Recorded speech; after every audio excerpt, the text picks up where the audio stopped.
جدا. I'm very thankful for your presence. يعني ان انتوا although ان الجو النهارده صعب شوية بس يعني we're able to come to the church, especially young people. I know that it was very hard for you to get up in this morning because it's very cold. And thank you for not giving your parents a hard time to come to the church in that weather. So I'm very grateful for that. يعني thank you all في الجو الصعب ده، وشكرا للشمس اللي جم بدري عشان يعملوا قداس واللي عملوا القربان. ربنا يعوض الكل يعني ويبارك فيكم كلكم. Um, Last week we celebrated the Thanksgiving, and this is a good week that we all need to remember the importance of Thanksgiving. Giving thanks is one of the things that Christians and non-Christians speak about a lot. Even I was reading last week a book about the science of Thanksgiving. And even they consider it as one of the science, as we will get later to it, of how is it helping us as humans to live healthy and enjoy life more. But I want to start first by how Thanksgiving, being grateful, protect us from many sins. And this is was a new concept that I just came across last week, and how being thankful and many of the sins that we fall into is because of we're not thankful. So if we learn how to be thankful, we'll overcome some of the sins that we struggle with in our life. First, the sin of complaining, comparison. This is one of the sins that just some of us struggle with, especially when it comes to social media and things like that. It just becomes a struggle to complain. We complain. Things are not here. Things are in life that we don't have. Things that we see that we want, and we find ourselves. And if you review your day and see how many statements that you make every day, each day, complaining about stuff, you'll find a lot. You'll make a list. Complain about life, your work, your kids, your wife, your husband, your car, whatever, the weather, whatever. So you find a big list of things that we complain about. And the opposite of complaining is what? Is being thankful. So being thankful helps us to overcome that sin. And so this is, again, we complain, it just, again, we forgetting the reaction that God is in control of everything. So it again becomes a part of, not just because we're not thankful, it also becomes sin against God.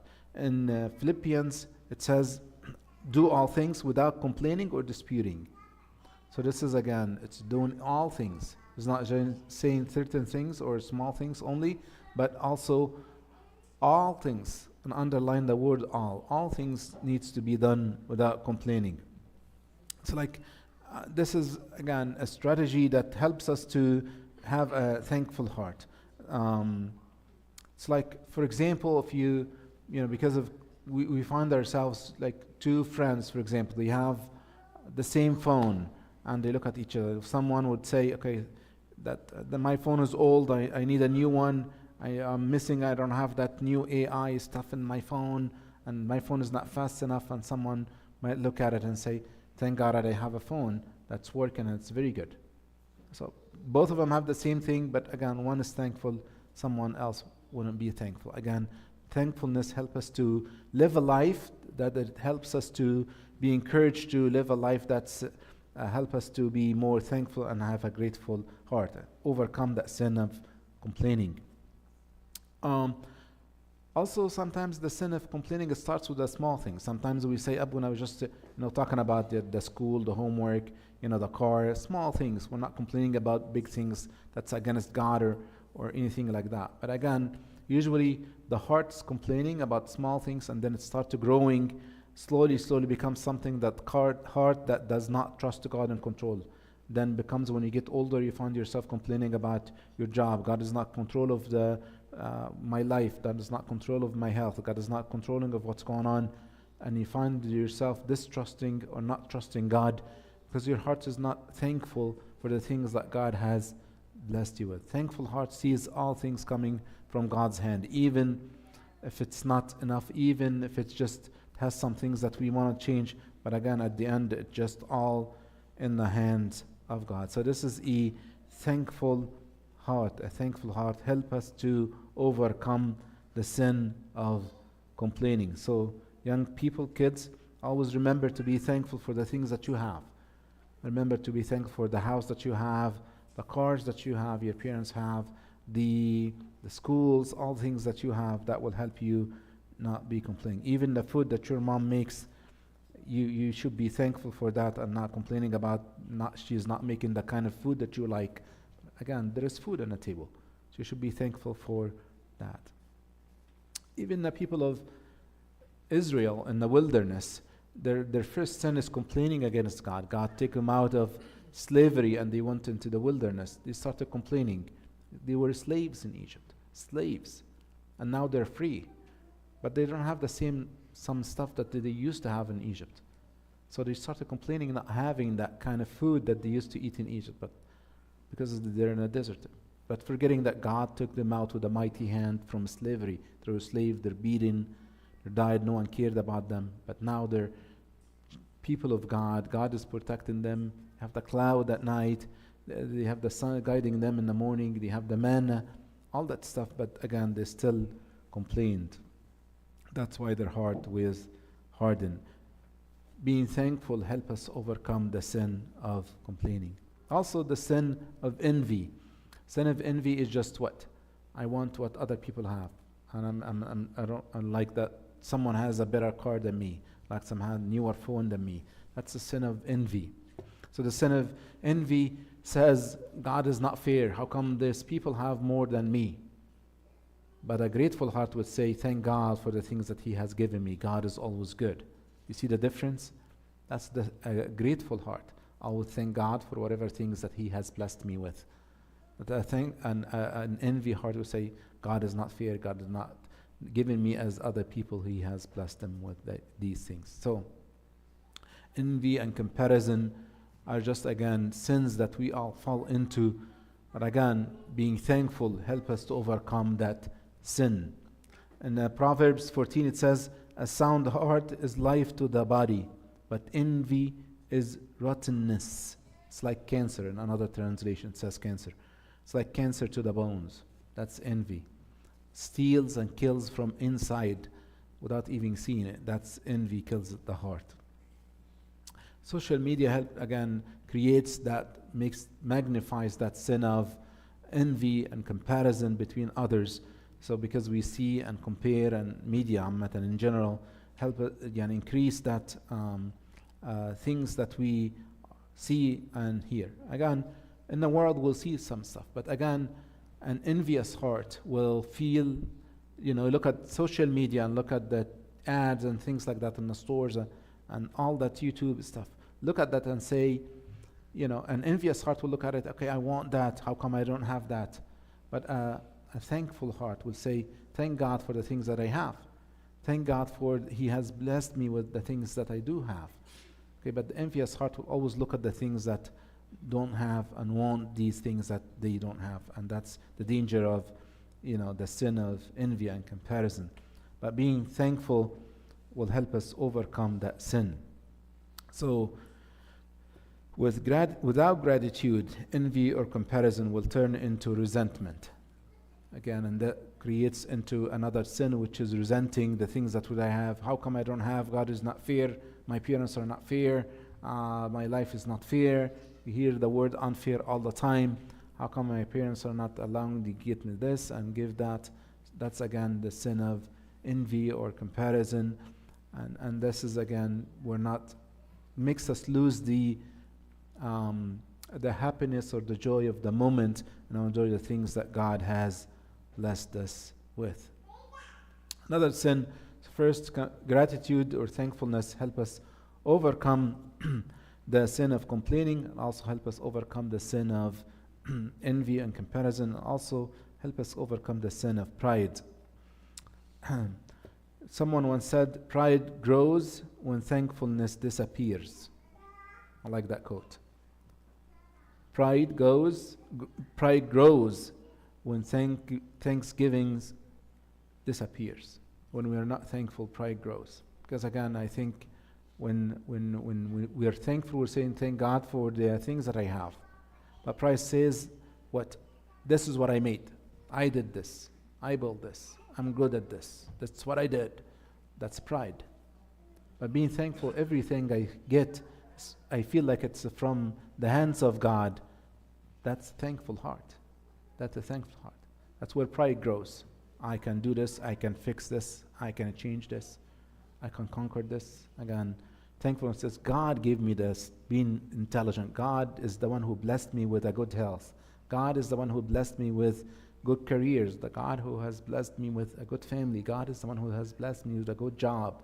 God is who's the one who's given me the abilities to be able to communicate with those people. God is the one who's given me the great ideas that I'm able to advance in my career. This is a person who is thankful for what God has blessed with.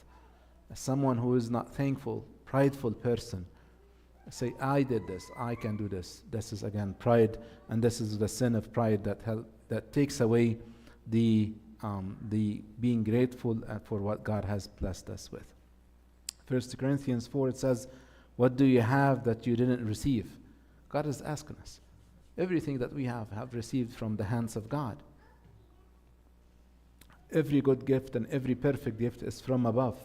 Any things that we have, any blessings that we have, is from the hands of God, who has blessed us with, right? It's like this. Seeds, again, we do stuff, but again, it's the God, the original of it. Meaning, the trees outside, I mean, it's like the trees. You put the seeds, but who makes the tree grow? It's God, right? Same thing, God has blessed us with some talent and things like that, but of course, the effort of men is important to grow that tree. This tree grow and have fruits. But again, the origin of it, the source of it is what? Is God, is the one who put it. God is the one who makes us smart. God is the one who created us this way, who put you in this family, in this environment, who has blessed you with all these talents that you have. As some invest in these talents, use it, and some ignore it, like the parable of the talent. But that's our effort as humans. We need to invest in these talents that God has given us. But the talents, the source of the talents, who gave you that? It is from God. And recognizing that, understanding that, we grow, we become more grateful for the things that we have. Sin of comparison and envy takes away all the blessings and the talents that God has blessed us with. So I want you this week to, as an exercise, to be praying about this. Look at your life and see things that God has blessed you with. Maybe you come less complaining. I mean, just maybe take a week off from complaining to your parents about things that you do or things that you want, or no complaining, like for as an exercise. Maybe thank someone for things that you have been blessed with and God has blessed you with. Because this is, again, it's very important to practice these gratefulness and being grateful in the things that God has blessed you with. حياة الشكر يا أحبائي من الحاجات اللي الكنيسة بتعلمها لنا كتير. صلاة الشكر بنبتدي بيها كل صلاة في الكنيسة، ومن التدريبات الروحية المهمة جدا. احنا للأسف يعني عندنا شوية في الكالتشر بتاعتنا المصرية ان احنا بنحب نعترض على كل حاجة، يعني على طول الشغلة الشكوى مستمرة من اي حاجة. حتى عندنا امثلة كده يعني بتخلي الواحد بيبقى تعبان شوية، مش عارف يداري على ايه ويخبي ايه، ونحبش نقول حاجة، ونخاف نفرح علشان مش عارف ايه، ونخاف نقول حاجة عندنا عشان الناس مش عارف تحسد ومش عارف ايه الكلام مش مظبوط اللي احنا بنسمعه دوت. كل ديت حاجات خلت مش مشكلة، مش خلتنا بس سرقت مننا نحن نستمتع بعطايا الله لينا، بالعكس كمان سرقت مننا حياة علمتنا ان احنا ما نعرفش نشكر. خلتنا شعب ما بنشكرش كتير، حتى يوم ما بنشكر نقول يعني الواحد يشكر ربنا بس كده. ده لو قالنا يعني الواحد يعني الحمد لله احسن من ناس تانية كتير.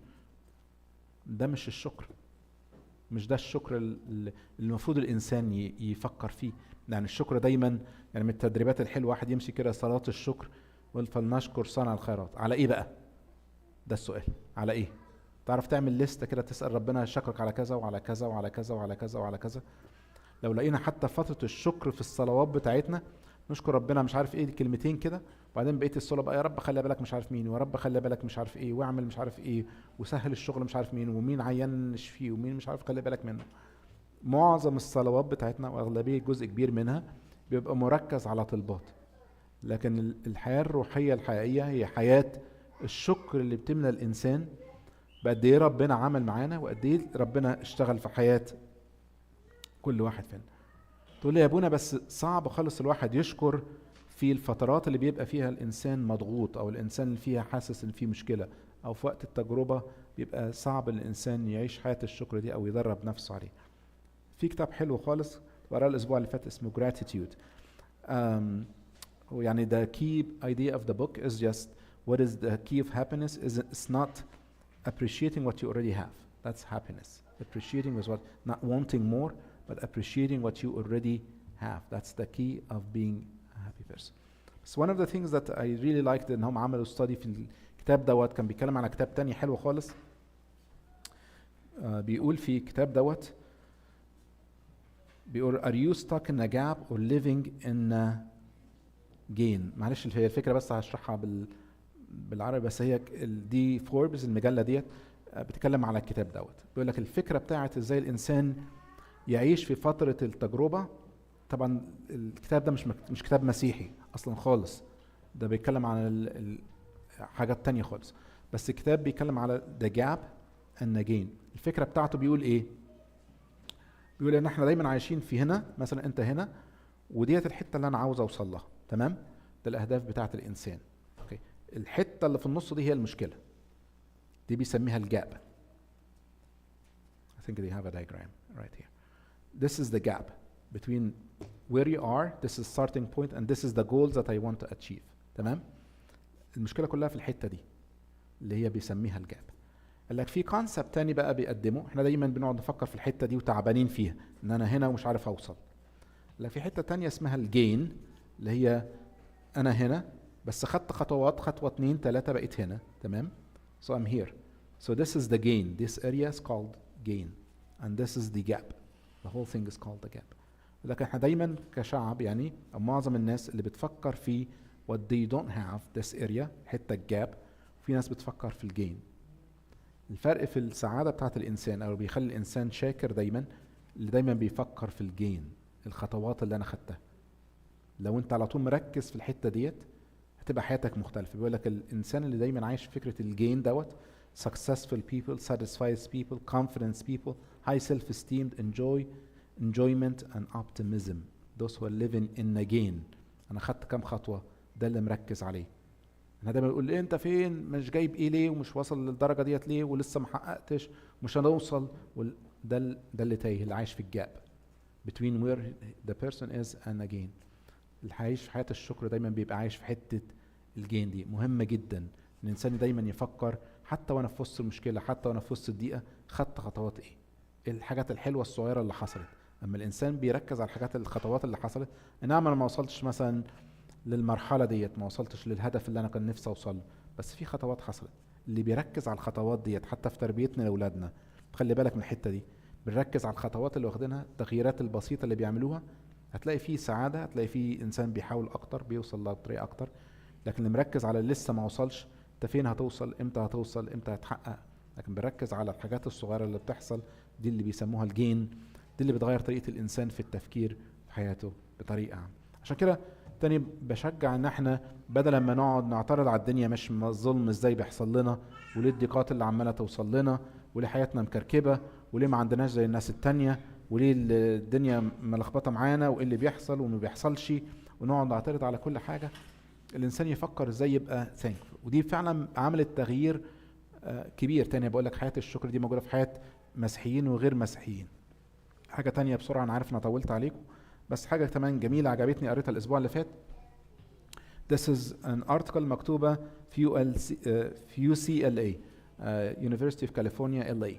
This is طبعا it's a very liberal actually university, بس عملوا research حلوة خالص اسمها The Health Benefits of Gratitude. Health benefit. This is amazing study. I would encourage you to go read it in details when you go home. بالك قد ايه الانسان الشكور بعلاج. حياة الشكر دي علاج لامراض كتيرة عندنا. اول حاجة بيقول لك عليها reduces depression. ما هو فكر فيها كده شوية. الدبريشن ده المضغوط، ما الضغوط دي عشان شيلها على نفسي، بس الانسان الشاكر هيتضغط من ايه؟ هيتضغط من ايه؟ احنا عشان مش شاكرين على اللي عندنا، الواحد مضغوط قد ايه وقد ايه ضغط على نفسه. This is very scientific based. Less anxiety. يعني الانسان worry، الانسان القلقان على المستقبل وعلى اللي بيحصل وحاجات زي كده. طب الانسان الشاكر هيقلق على ايه؟ ما كل حاجه في ايد ربنا. هيقلق ازاي؟ هتقلل القلق عند الانسان. This is برضو another big thing that I was surprised. It supports heart health. ايه الريليشن؟ بيقول لك ما هو عشان الضغط ما بيعلى. ما هو الضغط بيعلى من ايه؟ من الضغوط الواحد عمال يفكر فيها. الانسان الشاكر مش هيعلى الضغط عنده. relief stresses, improve sleep. ما هو فعلا الواحد لو مخه شغال على طول هينام ازاي؟ فتلاقي الواحد مش عارف ينام من كتر الضغط اللي الحاجات اللي عمال تفكر فيها. فتلاقي الانسان، لكن الانسان الشاكر اشكرك يا رب ان في ايدك، اشكرك لانك ضابط الكل، اشكرك لان عارف الموضوع ده مش بيتحل بس واثق ان هو في ايديك. فالانسان الشاكر دايما من التدريبات الحلوه اللي احنا بنصلي ان احنا كلنا محتاجين نعيش فيها ونفكر فيها هي حياه الشكر. لإلهنا كل مجد وكرامه من الان والابد امين. Tenetjesemo geno